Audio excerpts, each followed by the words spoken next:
The Fed's in a bit of a predicament. A damned if you do, damned if you don't scenario. If you don't know what the heck is going on, don't panic, because neither do the experts, the market, the economists. No one agrees on anything anymore, and now we have this growing consensus of a no landing scenario.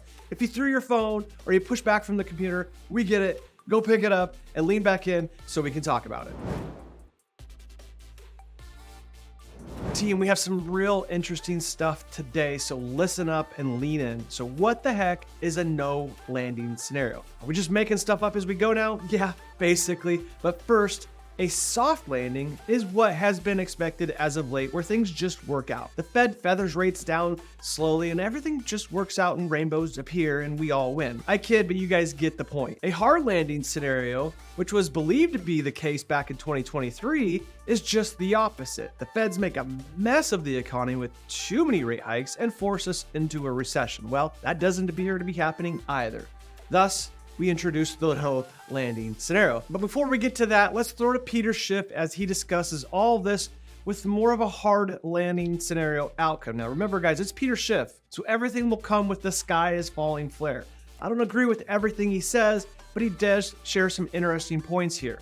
Video is titled "Recession is the Cure," and then we'll play it at 1.5 speed for the sake of time. Really, in earnest, it started in 2001, 2002, after the dot-com bubble burst, right? That's when the Fed first lowered rates to 1%. I mean, Greenspan made a lot of policy errors in the 90s as well, and that's kind of why the stock market bubble got as big as it did.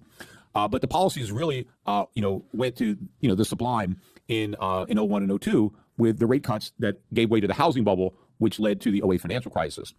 But every time the Fed creates a misallocation of resources, malinvestment bubble, every time it pops, instead of allowing the market to fully correct for all the mistakes that were made in the past, right? The recession, as far as the business cycle goes, this boom-bust cycle, the boom is where the mistakes are made.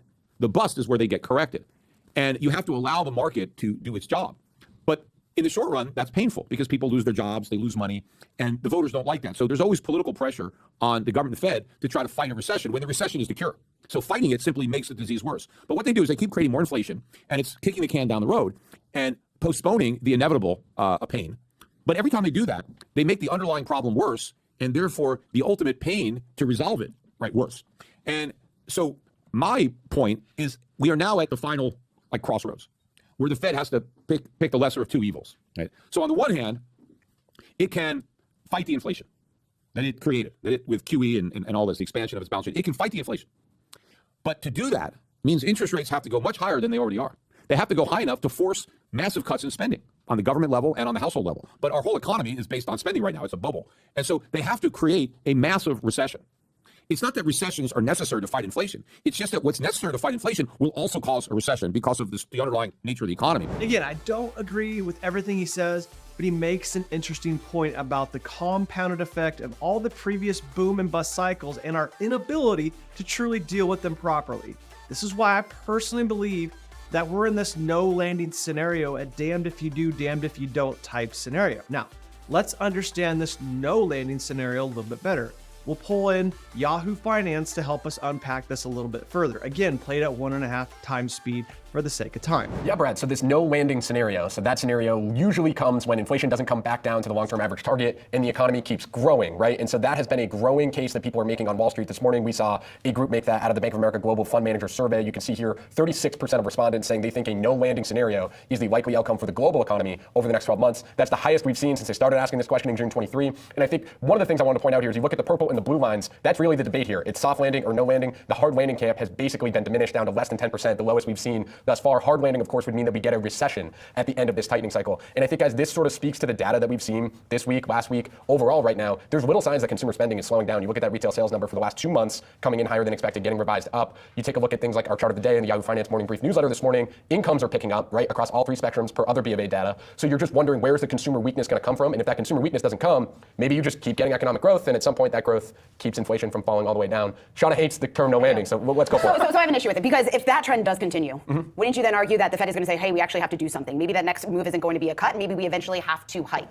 And then if they do that, then you can ultimately make the argument that, hey, that's going to actually increase the chance of a hard landing, right? So it's almost like this no landing scenario. And I get why it's catch on and get why so many people are talking about it now, especially given the market dynamics, but it's also still split. I mean, ultimately, we have to have a hard landing or a soft landing. At some point, yes. I think when we're talking specifically about the survey, the key determining factor there was in the next 12 months. Exactly, yeah. So, and I think that sort of gets to how people are feeling about the Fed path right now, right? Which is, what if you don't cut this year?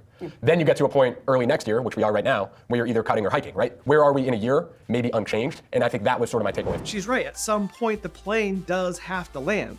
But the key takeaway from all of this, and there's a lot to understand and unpack here, but the takeaway for today and for the real estate industry is the most likely scenario right now is, I hate to say it, but more of the same for the rest of 2024.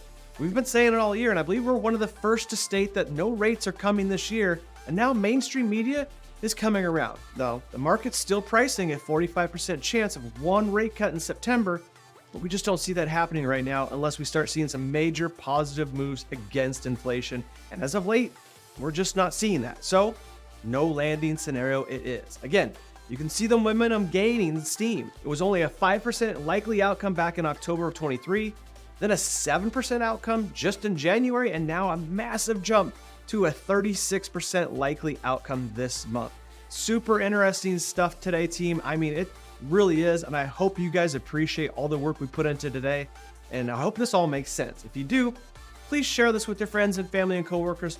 Send a company-wide email, play it at your team meetings. This is a great one to share as there's a lot of confusion out there right now. Share it like crazy, and we'll see you guys next week.